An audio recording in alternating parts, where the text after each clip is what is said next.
25 जून की शाम और आप हैं मेरे साथ ZTV रेडियो न्यूज़ पर। यदि आप इस चैनल पर नए हैं तो सब्सक्राइब करना ना भूलें।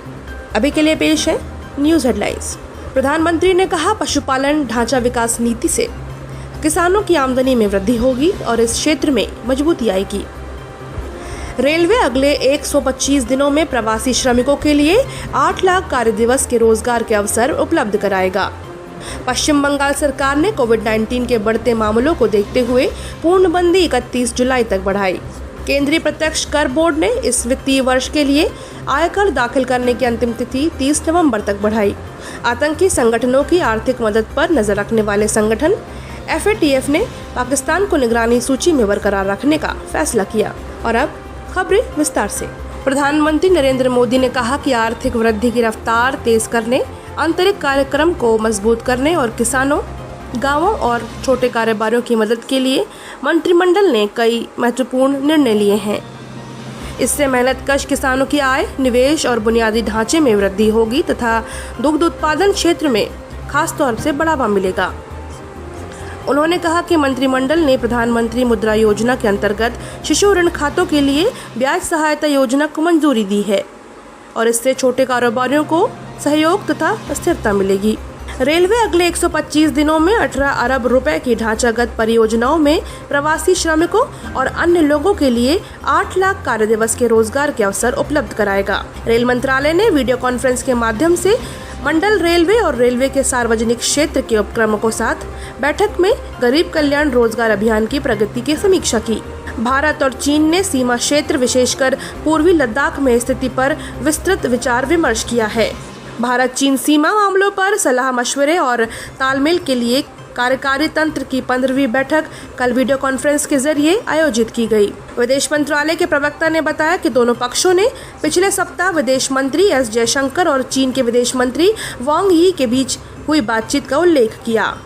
स्वीकार किया कि दोनों पक्षों को इस बीच इस महीने की 6 तारीख को वरिष्ठ कमांडरों की बैठकों में तनाव कम करने और किसी प्रकार के परस्पर न उलझने के बारे में बनी सहमति को ईमानदारी से लागू करना चाहिए। दोनों पक्ष इस बात से भी सहमत थे कि वे इस सहमति को तेजी से लागू करेंगे।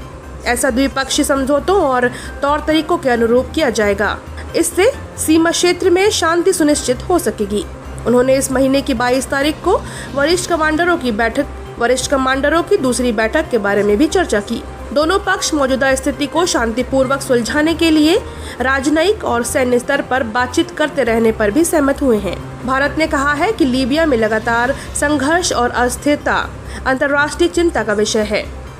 लीबिया में हाल के घटनाक्रम पर मीडिया के प्रश्नों के उत्तर में विदेश मंत्रालय के प्रवक्ता अनुराग श्रीवास्तव ने बताया कि लीबिया में सभी प्रकार की विद्रोही गतिविधियां तत्काल रोकने की दिशा में किए गए सभी प्रयासों का भारत समर्थन करता है।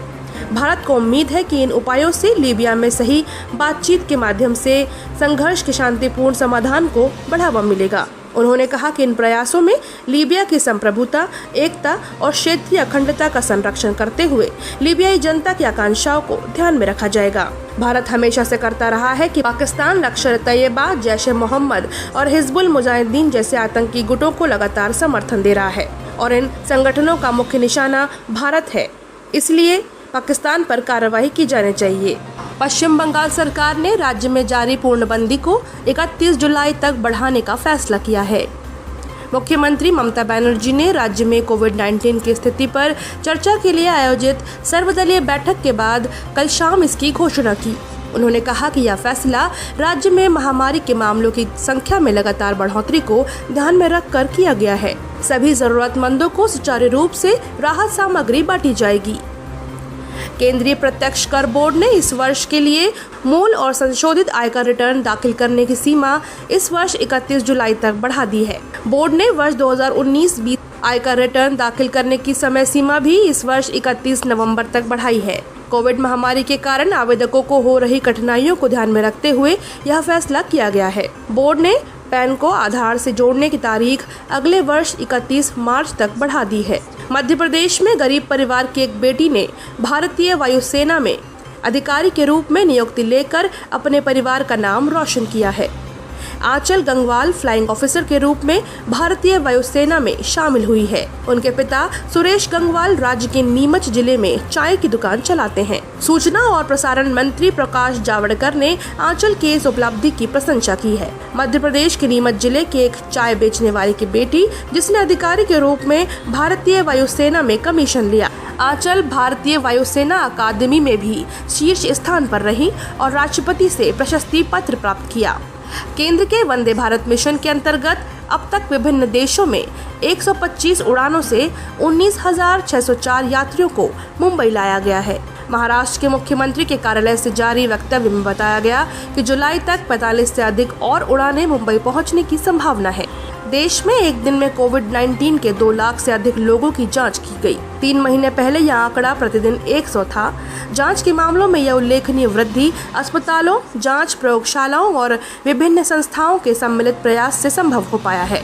भारतीय आयुर्विज्ञान अनुसंधान परिषद (ICMR) ने कहा है कि उसने अब कोविड-19 के नमूनों की जांच के लिए देश भर में 1000 प्रयोगशालाओं की व्यवस्था कर दी है। इसी बीच देश में संक्रमित मरीजों के स्वस्थ होने की दर 56.70% हो गई है और उत्तर प्रदेश सरकार ने कोविड-19 के संदिग्ध मरीजों की जांच पहचान के लिए चिकित्सा निगरानी प्रणाली को मजबूत किया है और राज्य के प्रत्येक 58,000 ग्राम पंचायतों में एक निगरानी दल तैनात किया है। हमारे YouTube चैनल से जुड़ने के लिए ZATV को सब्सक्राइब करें और नए वीडियो सबसे पहले देखने के लिए नीचे दिए गए बेल बटन को प्रेस करना ना भूलें। आज का न्यूज सेगमेंट आपको कैसा लगा हमें कमेंट सेक्शन में जरूर बताएं। साथ ही इसे शेयर भी करें और अभी दीजिए मुझे इजाजत।